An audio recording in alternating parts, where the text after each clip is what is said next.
And welcome to TADSAW Facebook Live. Today, Thursday, September 26th, 2024. Here we are in San Antonio, once again at Lambda Library, a beautiful site in San Antonio, Texas. Real woody and a lot of kids and a lot of activity go on here.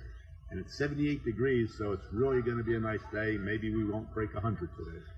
But anyway, welcome again to TADSAW, Facebook Live, and I'm Bart Sherwood, the program director, and I guess the first thing I want to talk to you about is our statistics.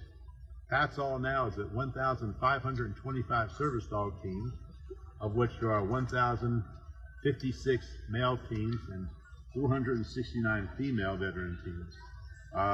It looks like we may reach it if we get very lucky.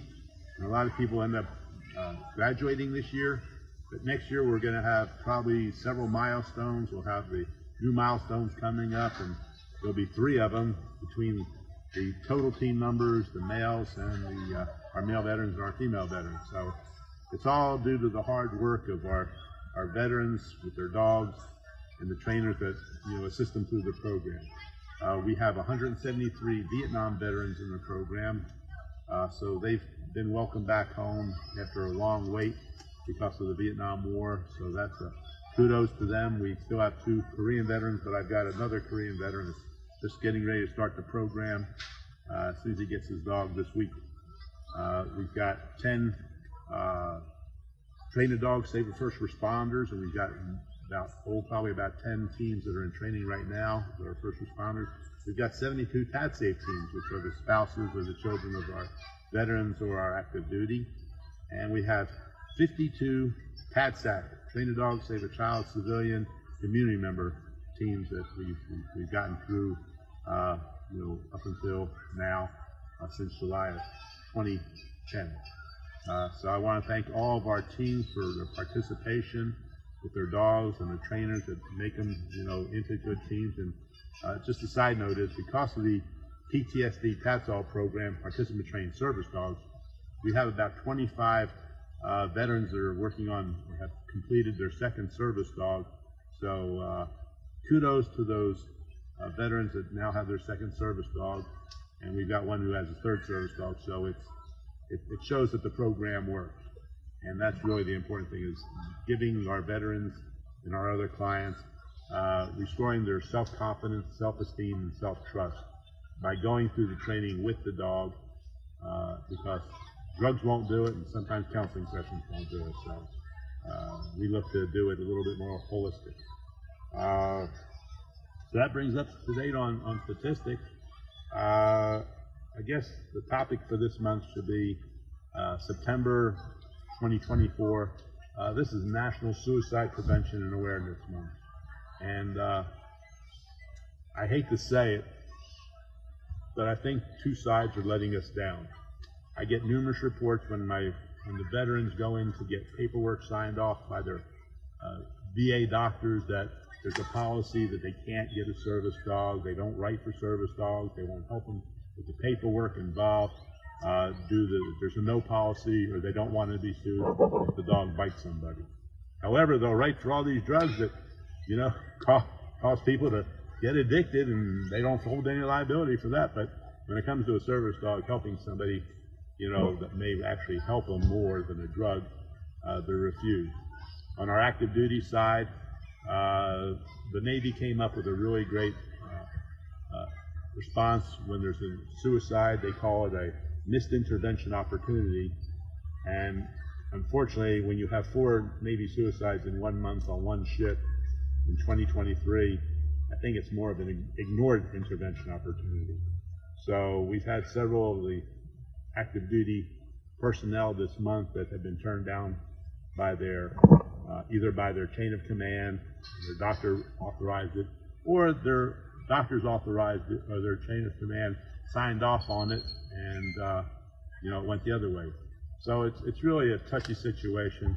If they're really geared up to wanting to prevent suicide, they need to do a better job, the Department of Defense and the Department of the Veterans Affairs. They really do. I was told by one active duty member who got a Navy doctor to try to sign off on it. He said, signing us for a service dog is a conflict of interest. I'm supposed to be returning you to active duty service, you know, from your medical condition, and like he's not able to be on active duty service. He's deployed to doing something else because of the fact he has tendencies. And when a doctor says that he's a conflict of interest, it's like, it's really bad. I'm sorry. I don't want to say anything political, but this is why TADSAW last year in 2023 made the statement, suicide prevention and awareness is a 24/7, 365 deal. And so, yes, we do talk about it. It is on our website. It is on our Facebook page. You know, how many suicides we've prevented, the Bartometer, our now iceberg, you know, graphic, which shows how many teams that we had, you know, graduate versus how many applications we have. You know, this is all real business. So please, if you know somebody who may have some tendencies, give them our telephone number. Give them our website. The telephone number is 210-643-2901, and I answer it. So don't worry about what time you call me. It's more important that you call and we get somebody taken care of. The website is www.tadsaw.org. I'm sorry. I was thinking about my email address. So use it. Don't abuse it. You won't abuse it, trust me. It's about taking care of your loved ones.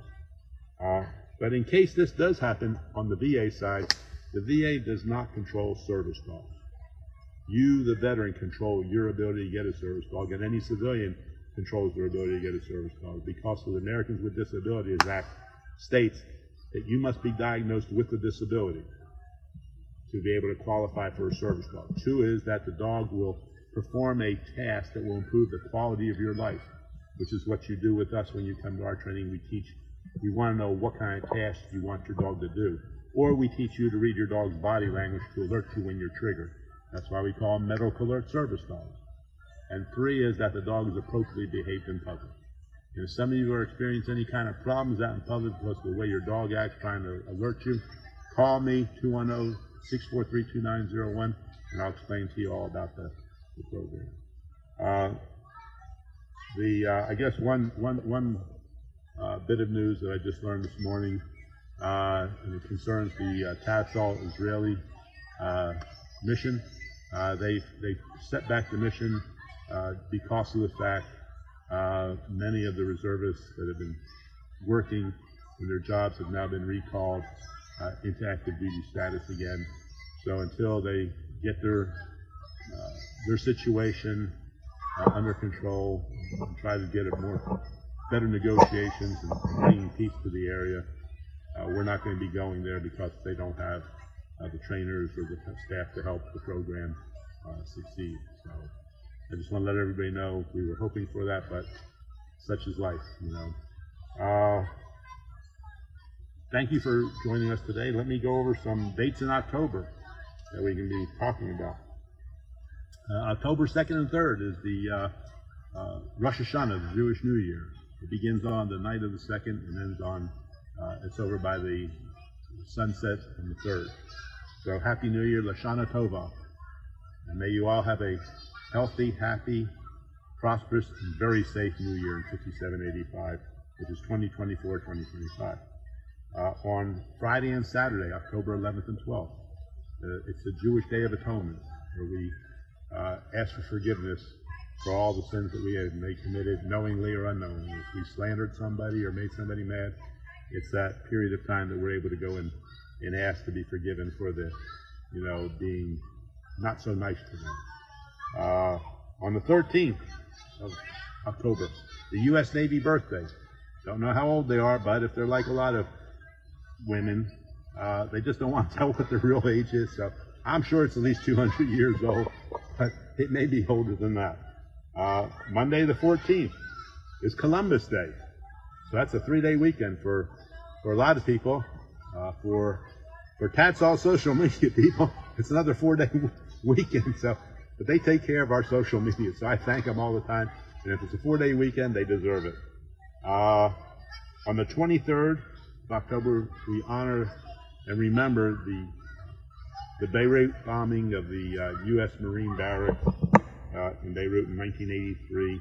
in which we lost 220 Marines, 18 sailors, and 3 Army personnel. One of the low spots of our Department of Defense in history.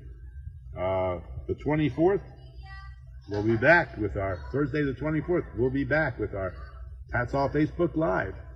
So we look forward to seeing you then. And on the 31st of October, everybody knows what that day is. It's Thursday, it's Halloween, so you get to dress up and have fun and be with friends and family and everything else. So thank you for joining me on TADSAW Facebook Live today. Once again, I want to shout out to all the veterans and the clients, their dogs, their trainers, for making this program so successful. I want to thank my social media people at Full of Grace Marketing for keeping us up to date on everything and posting all the pictures of our graduating teams with their names and just, you know, making this program so successful. You know, I'm just the guy who does the talking. Sometimes I wonder about that. But thank you again for joining us. Stay safe. Lashana Tova. Have a happy, healthy, safe, prosperous New Year. Take care of yourselves, and we'll see you in a month. Thank you.